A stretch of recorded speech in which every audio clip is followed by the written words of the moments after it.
네, 프로야구 SK 구단은 원래 유니폼에 선수 이름을 새기지 않습니다. 개인보다는 팀을 강조하는 의미인데요. 그런 SK가 유니폼에 이름을 새기고 나왔습니다. 방침이 바뀐 줄 알았는데 선수 이름이 아니라 다른 사람 이름입니다.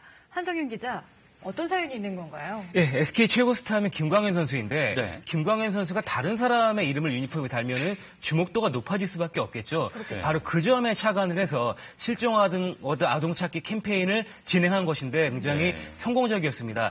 김광현 선수뿐만이 아니라 5명 아동들의 이름을 나눠가지고 모든 선수들이 유니폼에 새로운 이름을 착용을 했는데요. 관중들은 처음에 의아하다가도 그 취지를 깨닫고 실종 아동 찾기에 관심을 기울여야겠구나. 이렇게 좀 공감을 하게 됐습니다. SK 구단은 일회성 행사만이 아니라 앞으로도 지속적으로 실종 아동 찾기 캠페인을 진행할 예정입니다.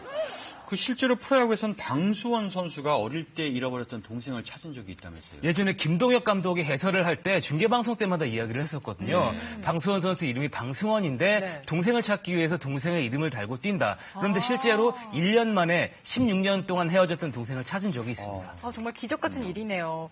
모든 선수들이 같은 이름을 착용하는 행사를 또 메이저리그에서 본 것 같기도 한데요. 예, 그렇습니다. 바로 제키 로빈슨 데이라고 해서 30개 구단이 동시에 진행을 하는데요. 메이저리그 전 선수들이 같은 등번호를 달고 뛰는 아주 특별한 행사가 진행이 됩니다. 매년 4월 15일에 제키 로빈슨 데이를 진행하는데 제키 로빈슨의 등번호인 42번을 모든 선수들이 42번을 달고 뜁니다. 이 선수는 사상 처음으로 흑인으로 메이저리거가 된 선수거든요. 그렇기 때문에 그의 공로를 인정을 해서 4월 15일을 제키 로빈슨 데이로 지정을 하고 있습니다.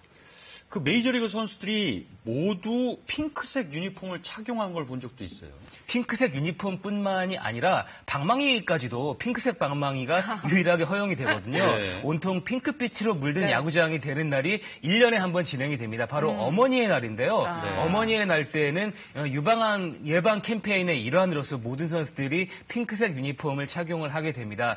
수입금 전액도 기부를 합니다. 이것을 바로 방망이도 팔고 유니폼도 팔거든요. 메이저리그가 마련한 특별한 행사다 이렇게 볼 수가 있습니다. 참 여러 가지로 의미 있는 일들을 하고 있는데 야구가 아니라 미국 프로농구 NBA에서도 또 사회공헌 활동에 좀 적극적으로 나서고 있죠. NBA 케어스라는 프로그램을 11년째 진행하고 있는데요. 이것은 선수들이 돈만 내는 것이 아니라 직접 참여한다는 점에서 굉장히 다른 종목의 행사들과 구별이 된다 이렇게 볼 수가 있습니다. NBA에서 의무 중에 하나라고 볼 수가 있는데요.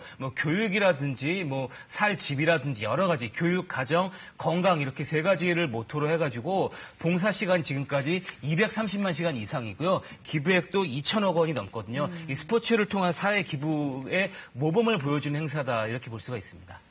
아이스하키에서도 특별한 기부 문화가 있잖아요. 예, 바로 빙판에 인형비가 쏟아지는 날이 있습니다. 인형으로 빙판이 완전히 가득 차게 되는데요. 예전에 피겨스케이팅에서도 김연아 선수가 뛸 때 이런 모습을 본 적이 있는데 아이스하키에서 NHL에서 크리스마스 시즌을 앞두고 매년 진행하는 행사가 있습니다.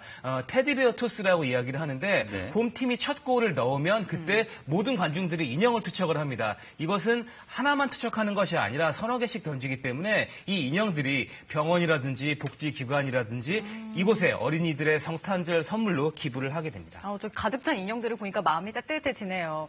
근데 우리나라는 어때요? 외국에 비해서는 아직 좀 사회공헌 활동이 부족한 편이죠, 스포츠 구단들이. 예, 맞습니다. 아직까지 사회공헌에 대한 인식이 부족한 편이거든요. 그나마 우리나라에서는 롯데자이언츠가 사회공헌 면에 있어서는 모범적인 모습을 보여주고 있습니다. 연말에 불우이 토끼는 모두가 하는데 롯데 같은 경우에는 직접 쌀 농사를 지어서 그 쌀을 가지고 이제 하거든요. 정말 모범적인 사례, 유니세프와의 협연도 하고 있고 또한 좌석 2만 석도 기부를 했거든요. 롯데가 이 점에 있어서만큼은 우리나라에서 가장 앞서 있다 이렇게 볼 수가 있습니다.